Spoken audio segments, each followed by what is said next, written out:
And now for the best part of this whole series. If you know your role, if you have the right mindset, and if you really understand lean concepts, and if you're mentoring, right, and you're coaching your people, you're communicating, you're building your teams, and you know what production we have to hit as a foreman with your workers in the right systems, now we get to what I call lean heaven. Now, so this is all like totally politically correct. This is totally non-denominational. I'm just going to give you a secret. Are you sitting down? I hope you're sitting down. So here's the secret. If we get to heaven, we ain't going to be just sitting around.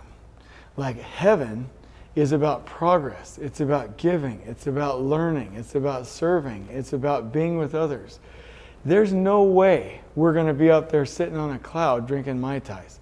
Like, there's just no way. We might for a couple of weeks, like in a family vacation, but after a while, have you ever been on vacation for longer than 3 weeks? You're like, send me back in, coach. Like, I need to get to doing something. You start to rot, right? So like, continuous improvement is heaven. It's heaven on earth. It's heaven when we actually get to heaven, whether you believe in heaven or not. Like, that kind of progress and improvement and enlightenment and engagement and learning and advancing and growing, and that's heaven. And we can live heaven on earth. Like, when I talk about that concept, I want to get you excited about continuously improving. And I recommend Paul Akers' 2-Second Lean book with this. So in that book, he says, we need to take daily incremental steps towards fixing what bugs us. And so what Paul Akers does, he huddles with his people, right? They show continuous improvement videos every day. So what he says was, I require of my people, this is what Paul says, for them to make 2 seconds. I'm just asking for 2 seconds of improvements every day. Fix what bugs you. And the key is, you teach your people to understand and know the 8 ways, right? Explain them like I can explain them. If I overproduce something, then I have an excess of inventory. And when I have an excess of inventory, then I have to move it and I have to transport it. And because I'm not focused on quality, or because I actually damaged this stuff, now I have defects. And when I have defects, I have overprocessing. When we have overprocessing, I have waiting time, and that's all a waste because I could have done it better with the genius of the team, right? Get people to memorize the 8 ways. And then you got to like really let it piss you off. Like, it's got to like just grind in your mind. Like, when you see waste, it's got to like just eat you up. Like, all right, so I'll tell you, I just bought a new truck. I've been without a truck for 6 months starting my new business, right? So just got a nice new truck. I'm sorry, all you Chevy people out there. I got a nice Ford F-150. It's crew cab. It's beautiful, 4-wheel drive. It's a beautiful truck. Home dude goes out there and like scratches my truck. I'm gonna be pissed. In fact, I anticipated that so much that I bought the full like dent protection. Like, I would be so irked if that happened. That's how you should feel about waste. That's how you should feel about uncleanliness. That's how you should feel about overburden. That's how you should feel about starts and stops in construction. If you can let it like piss you off, like you go into a restroom and somebody trashed it and you're like, what am I, like that kind of like anger, that's how we should feel about waste. So if you can learn the waste and let it piss you off, then you take 2 seconds to improve your circumstances and fix what bugs you daily. And then if you really want to create a culture, when you talk about making improvement in any organization, it's all about your culture. Culture will eat strategy every time. It doesn't matter what your strategy is, it matters what your culture is. What are the common beliefs and actions of your social group? That will always trump whatever strategy you think you have, right? You create a culture by scaling videos. If you want to go make an improvement for anything on the project site, do a before and after video. Be like, that's what pissed me off. Hey everybody, like, here, this is right here. This was the thing this is the before picture, and this really irks me, right? Okay, and so then you go fix it and you make those improvements. You're like, all right, everybody, second part of the video, this is the improvement that I made to go fix it, right? So those videos, Paul Akers every morning with his crew at Fast Cap up in Washington, they're jamming out there up in the rain. They, every morning, watch videos of people in his factory that are fixing, as a part of their work, fixing things that bug them. And this culture can be scaled in any environment. Could you imagine everybody on your scrapers, on your blades, on your loaders, on your earth movers, in your backhoes, on your track hose, everywhere, the pipe install crews, your heel man, your lead man, your foreman, everyone. Could you imagine if everybody was improving their work as a part of the work every day? This is what a continuous improvement culture is all about. And this is probably one of the most gut-wrenchingly difficult things that you can ever implement, right? So here's what I always say. If you can keep your project or your crew clean, you can do anything. If you can keep them organized, you can do anything, right? If you can keep them safe, you can do anything.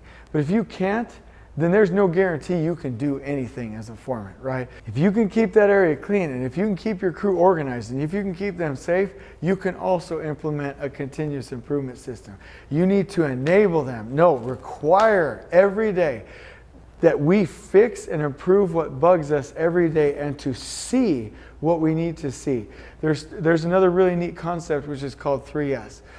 And these S words, that's funny, S word. Anyway, these 3 S words were Japanese words, and they translated them into English, and the first 3 are sort, straighten, and shine or sweep. And what it means is get rid of what you don't need, organize whatever, or set in order. You can, instead of straighten, you can say set in order. Set everything in order, straighten everything that you have, and then you want to sweep and shine everything that you have, right? So Paul Akers, in the morning, everybody for 30 minutes, they go clean the bathrooms. They don't have professional cleaners. They go clean the floor. They clean their stations. They clean everything. So in your civil dirt work environment, what if everybody had 15 minutes in the morning to go detail out and sweep out their cab, to organize it, to log their hours, to wipe everything, to grease the zerks, to get their pipe staging areas set up, to go organize and get everything ready. You clean, meaning you sort, set in order, or straighten, and then sweep or shine your areas every day, 3S, so that you can find problems.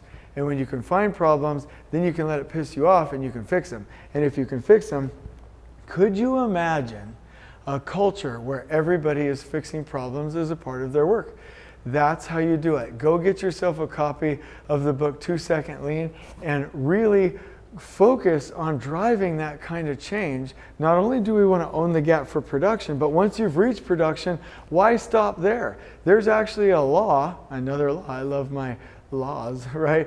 There's another law that says as soon as a key performance indicator becomes the target, it ceases to be useful as a key performance indicator. Meaning, as soon as somebody hits their production targets, they stop. Why stop? Continuous improvement means let's continue going. Let's continue making it better. Let's strive for perfection. It's never good enough. Not in a negative way, but we're always shooting for remarkable, right? And so if you want to do that, your people need to know the 8 ways. You need to teach them about it every day. You need to really have them see. I remember a foreman one time on a research laboratory that I was building as the superintendent. They were building it with me, right? And this foreman was annoyed with me for a while. And he was like, Jason, I finally got it. You want us to see things like you see them. And I was like, you know what, Joe? That is really insightful. I appreciate that. That is right. And we started to scale it that way. As soon as they were crazy like I am, right? Like they understand it. They've got the bug. And then everyone starts continuously improving and everything gets better. The last thing that I'll say, because this is our last video, is that continuous improvement is really what brings the joy into your work. You can be successful, but let me ask you a question. Are you fulfilled? And I'll leave you with this analogy, a thermostat. In this room, if I went to look at the thermostat and it said 76 degrees, and we opened the door and it got really hot in here, and then we shut the door, what would it go back to? It would go back to 76 degrees. And then, believe it or not, we're shooting this in Phoenix, but we do have a winter. If I was in winter and we opened the door, right, and we said, okay, let's leave that open, but let's shut it, and the thermostat was at 76 degrees, what would happen? You're right.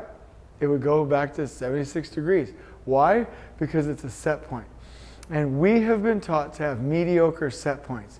We have poor set points. We have growth set points. We have expectation set points. And we're setting these to mediocre so we don't rock the boat.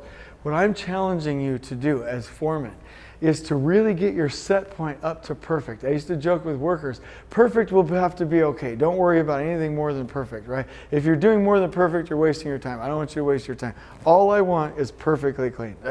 That's it. That's the minimum. Perfect is the clean. And they would giggle at me and laugh and, yeah, Jason. But my set point was so high that they started to see it like that too, and it drove them to collectively continuously improve. That is when life gets remarkable. That is when you start enjoying your work. That is when what it takes for you to do your job reduces and you can go take time for your career. That's when the time that it takes to do work reduces and you can go like learn and continuously improve and get home on time to your families. That's when you can go home happy and be 100% for your family. That is when we will fix the safety, fix the quality, increase the production. When we continuously improve together, that's when we're going to bring heaven on earth into the construction industry. So we need to catch the bug as soon as we possibly can. And I just want to ask you, as we close out this little video series, you're a foreman. We all started at different points. We all started at different places in life. I, by no virtue of earning it, ended up in a good spot. I've got both parents at home. I had a good upbringing. I had great opportunities. I can do almost anything, right? I didn't earn that. There are people that grew up inner city, one parent, not a lot of opportunities, no education, dropped out of high school. That matters.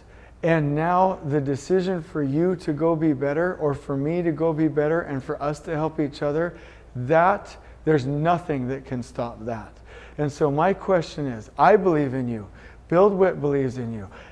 You can do this. You want to go be a business owner, go be a business owner. You want to be the best darn foreman out there, you go be that foreman. You want to be a superintendent one day, you want to be an executive. I need you to hear me on this. There's nothing that will stop you from doing that except for this and this right here. You have to believe, stop listening to the negative voices. They're not right. They're just worried about you taking a couple steps ahead of them and feeling insecure. They're not right. Silence the noise out. And you go get done what you need to get done. I believe in you. You are the most impactful position on the project site. You can have the most good. You could go on a humanitarian mission every year to a third world country. You could spend all of your spare time at church and not even come close to the amount of impact that you can have in blessing the lives of the human beings that you lead as a foreman. And I want you to hear that, and I want you to understand that as you come in and you decide to be that giver, that influencer, and to elevate everybody, that's what remarkable looks like. So I'm glad that we got to spend this time together. I believe in you. It's time for us to go make a difference and elevate this entire industry.